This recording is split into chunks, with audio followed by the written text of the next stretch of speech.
নমস্কাৰ, মই আজি মোৰ নতুন ইউটিউব চেনেল সংগীতাৰ ৰান্ধনীশাললৈ আপোনালোকক স্বাগতম জনাইছোঁ।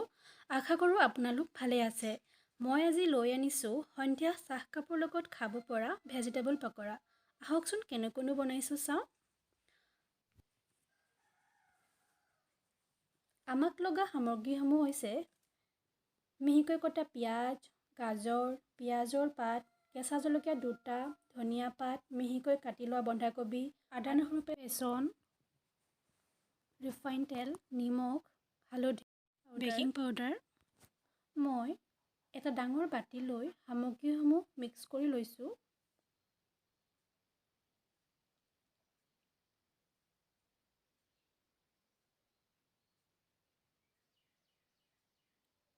প্ৰয়োজন অনুসৰি বেচন,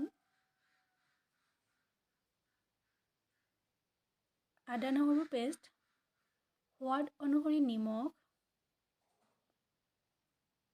হালধি,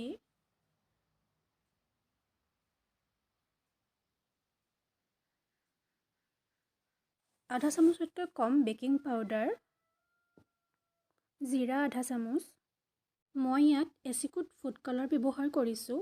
এইটো অপশ্যনেল হয়, আপোনালোকে নিদিলেও একো নাই। সকলোবোৰ সামগ্ৰী ভালকৈ মিহলাই হোৱাৰ পাছত মই অলপ পানী দিছোঁ। পানী বহুত বেছি প্ৰয়োজন নহয় ইয়াত।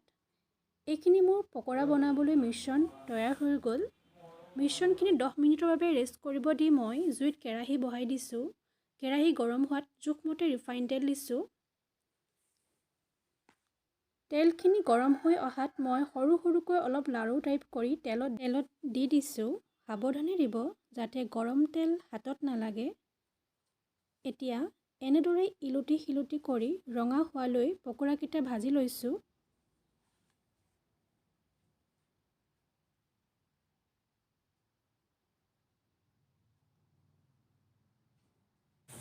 এয়া মোৰ পকৰা সিজি গ'ল আৰু পকৰাত লাগি থকা এক্সট্ৰা তেলখিনি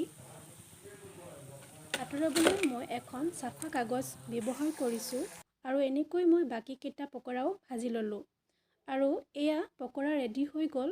মই এখন প্লেটত সজাই দিছোঁ আৰু মই লগত টমেটো চচ ব্যৱহাৰ কৰিছোঁ। আপোনালোকে পদিনা চাটনি অথবা ধনিয়া চাটনিৰ লগতো পৰিৱেশন কৰিব পাৰে। এয়া চাওক, মই বনোৱা গৰম গৰম পকৰা ৰেডি হৈ গ'ল। যদি আপোনালোকৰ ভিডিঅ'টো ভাল লাগিল, মোৰ নতুন ইউটিউব চেনেলটো ছাবস্ক্ৰাইব কৰিবলৈ নাপাহৰিব। আজিলৈ আহোঁ, ধন্যবাদ।